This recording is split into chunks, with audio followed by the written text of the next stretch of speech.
എല്ലാവർക്കും യേശുക്രിസ്തുവിൻ്റെ നാമത്തിൽ സ്നേഹവന്ദനം. ഇന്ന് നാം സങ്കീർത്തനം 1, 2, 3 അധ്യായങ്ങൾ വായിക്കാം.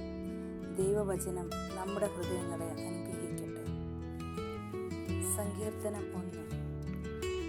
ദുഷ്ടന്മാരുടെ ആലോചനപ്രകാരം നടക്കാതെയും പാപികളുടെ വഴിയിൽ നിൽക്കാതെയും പരിഹാസികളുടെ ഇരിപ്പിടത്തിൽ ഇരിക്കാതെയും യഹോവയുടെ ന്യായപ്രമാണത്തിൽ സന്തോഷിച്ച് അവൻ്റെ ന്യായപ്രമാണത്തെ രാപ്പകൽ ധ്യാനിക്കുന്നവൻ ഭാഗ്യവാൻ. അവൻ ആറ്റരികത്ത് നട്ടിരിക്കുന്നതും തക്ക കാലത്ത് ഫലം കായ്ക്കുന്നതും ഇല വാടാത്തതുമായ വൃക്ഷം പോലെയിരിക്കും. അവൻ ചെയ്യുന്നതൊക്കെയും സാധിക്കും. ദുഷ്ടന്മാർ അങ്ങനെയല്ല, അവർ കാറ്റ് പാറ്റുന്ന പതിർ പോലെ അത്രേ. ആകയാൽ ദുഷ്ടന്മാർ ന്യായവിസ്താരത്തിലും പാപികൾ നീതിമാന്മാരുടെ സഭയിലും നിവർന്നു നിൽക്കുകയില്ല. യഹോവ നീതിമാന്മാരുടെ വഴി അറിയുന്നു, ദുഷ്ടന്മാരുടെ വഴിയോ നാശകരമാവുന്നു. ഇനി സങ്കീർത്തനം 2 അധ്യായം വായിക്കാം. ജാതികൾ കലഹിക്കുന്നതും വംശങ്ങൾ വ്യർത്ഥമായത് നിരൂപിക്കുന്നതുമെന്ത്? യഹോവയ്ക്കും അവൻ്റെ അഭിഷിക്തനും വിരോധമായി ഭൂമിയിലെ രാജാക്കന്മാർ എഴുന്നേൽക്കുകയും അധിപതികൾ തമ്മിൽ ആലോചിക്കുകയും ചെയ്യുന്നത്. നാം അവരുടെ കെട്ടുകളെ പൊട്ടിച്ച് അവരുടെ കയറുകളെ എറിഞ്ഞു കളകാം. സ്വർഗത്തിൽ വസിക്കുന്നവൻ ചിരിക്കുന്നു, കർത്താവ് അവരെ പരിഹസിക്കുന്നു. അന്ന് അവൻ കോപത്തോടെ അവരോട് അരുളി ചെയ്യും, ക്രോധത്തോടെ അവരെ ഭ്രമിപ്പിക്കും. എൻ്റെ വിശുദ്ധ പർവ്വതമായ സിയോനിൽ ഞാൻ എൻ്റെ രാജാവിനെ വാഴിച്ചിരിക്കുന്നു. ഞാനൊരു നിർണയം പ്രസ്താവിക്കുന്നു. യഹോവ എന്നോട് അരുളി ചെയ്തത്, നീ എൻ്റെ പുത്രൻ, ഇന്ന് ഞാൻ നിന്നെ ജനിപ്പിച്ചിരിക്കുന്നു. എന്നോട് ചോദിച്ചു കൊള്ളുക, ഞാൻ നിനക്ക് ജാതികളെ അവകാശമായും ഭൂമിയുടെ അറ്റങ്ങളെ കൈവശമായി തരും.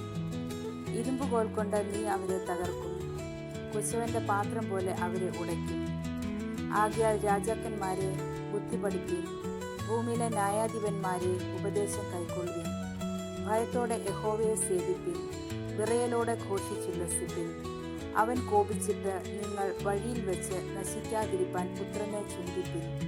അവൻ്റെ കോപം ക്ഷണത്തിൽ ജ്വലിക്കും. അവനെ ശരണം പ്രാപിക്കുന്നവരൊക്കെയും ഭാഗ്യവാന്മാർ. ഇനി സങ്കീർത്തനം 3 അധ്യായം. യഹോവേ, എൻ്റെ വൈരികൾ എത്ര പെരുകിയിരിക്കുന്നു, എന്നോട് എതിർക്കുന്നവർ അനേകർ ആകുന്നു. അവന് ദൈവത്തിങ്കൽ രക്ഷയില്ല എന്ന് എന്നെക്കുറിച്ച് പലരും പറയുന്നു. നീയോ യഹോവേ എനിക്ക് ചുറ്റും പരിചയവും എൻ്റെ മഹത്വവും എൻ്റെ തല ഉയർത്തുന്നവനുമാകുന്നു. ഞാൻ യഹോവയുടെ ഉച്ചത്തിൽ നിലവിളിക്കുന്നു.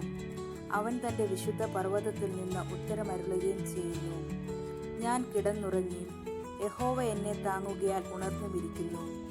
എനിക്ക് വിരോധമായി ചുറ്റും പാളയമിറങ്ങിയിരിക്കുന്ന 1000 ജനങ്ങളെ ഞാൻ ഭയപ്പെടുകയില്ല. യഹോവേ, എഴുന്നേൽക്കണമേ. എൻ്റെ ദൈവമേ, എന്നെ രക്ഷിക്കണമേ. നീ എൻ്റെ ശത്രുക്കളെയൊക്കെയും ചിരട്ടത്തടിച്ചു. നീ ദുഷ്ടന്മാരുടെ പല്ല് തകർത്തു കളഞ്ഞു. രക്ഷ യഹോവയ്ക്കുള്ളതാവുന്നു. നിന്റെ അനുഗ്രഹം നിന്റെ ജനത്തിന്മേൽ വരുമാറാകട്ടെ. വചനം കേട്ട എല്ലാവർക്കും നന്ദി. ദൈവം നിങ്ങളെ സമൃദ്ധിയായി അനുഗ്രഹിക്കട്ടെ. ആമേൻ.